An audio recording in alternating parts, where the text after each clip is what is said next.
Hi to all. అశ్వగంధను సాగు చేసేటటువంటి రైతులు ముఖ్యంగా గ్రేడింగ్ విషయంలో చాలా శ్రద్ధ వహించాలండి.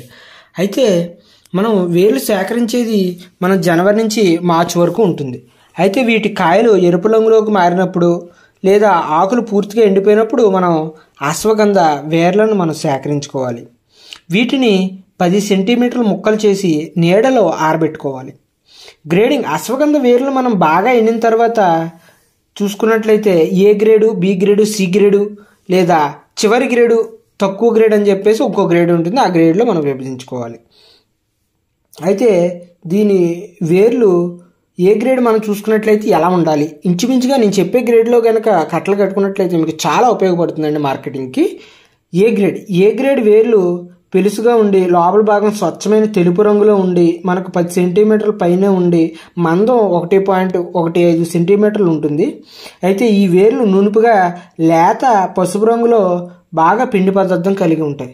ఇంకొకటి బి గ్రేడ్ అనే వేర్లు కొంచెం మనకు పెలుసుగా ఉండి లోపల భాగం మాత్రం తెలుపు రంగులో ఉంటుంది. అయితే పొడవు 7 సెంటీమీటర్లు ఉండే విధంగా 1 సెంటీమీటర్ మందం ఉన్నటువంటివన్నీ కూడా ఒక రకంగా బి గ్రేడ్గా మనం వేరుపాటు చేసుకోవాలి.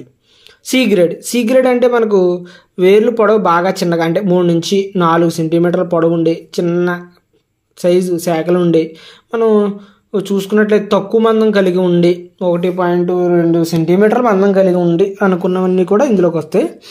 అయితే బాగా చివరి గ్రేడ్ అంటే వేలు చిన్న చిన్న ముక్కలుగా పలచగా సన్నగా ఉండి లోపల భాగం పసుపు రంగులో ఉండిపోయి మనకు 3 mm వరకు కూడా మన వేర్లు మనం మందం చూసుకున్నట్లయితే అవన్నీ కూడా ఇందులోకి వస్తాయి.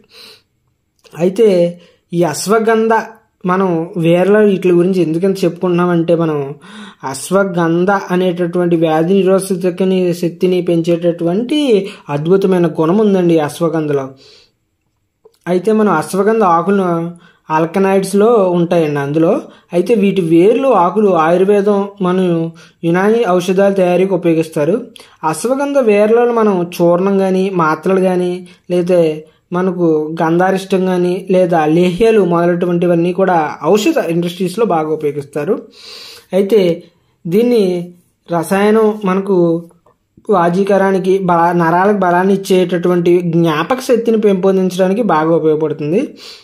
అయితే క్యాన్సర్, క్షయ, దీర్ఘకాలిక వ్యాధులు కూడా ఇంక్లూడింగ్ ఎయిడ్స్తో సహా ఈ వ్యాధులు తగ్గడానికి ఉపయోగించేటటువంటి వాటిలో ఈ అశ్వగంధ కీలక పాత్రను పోషిస్తుంది. అయితే వేర్లను నరాల బలహీనతకు మరియు వ్యాధి నిరోధక శక్తిని పెంచడానికి, అల్సర్ నివారణకు బాగా ఉపయోగిస్తారు. బలానికి, వాపుకి, కీళ్ళ నొప్పులకు కూడా బాగా ఉపయోగిస్తారు. దీని ఆకులు మనం చూసుకున్నట్లయితే జ్వరానికి, వాపులకి, ఉబకాయానికి వాడతారు. కాయలు మనం చూసుకున్నట్లయితే తామరకి, పశువులకు వచ్చేటటువంటి పుండ్లకు కూడా దీన్ని ఉపయోగిస్తారు. ఈ అశ్వగంధ వేర్ల చూర్ణాన్ని పంచదారతో కలిపి నేతితో తీసుకుంటే మనకు నిద్రలేమి ఉపశమనం అనేటటువంటిది కలుగుతుంది. దీని కోత అనేది 150 రోజుల్లో ఉంటుంది.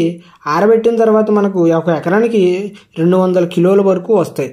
వేర్లలో పీచు తయారు కాకముందే మనం సేకరించుకోవాలి, అది మనం గుర్తుపెట్టుకోవాలి. దిగుబడి చూసుకున్నట్లయితే 300 కిలోల ఎండువేర్లు మరియు 30 కిలోల విత్తనం వస్తుంది. మనం అశ్వగంధ పంట గురించి ఎన్నో విషయాలు తెలుసుకుందాం.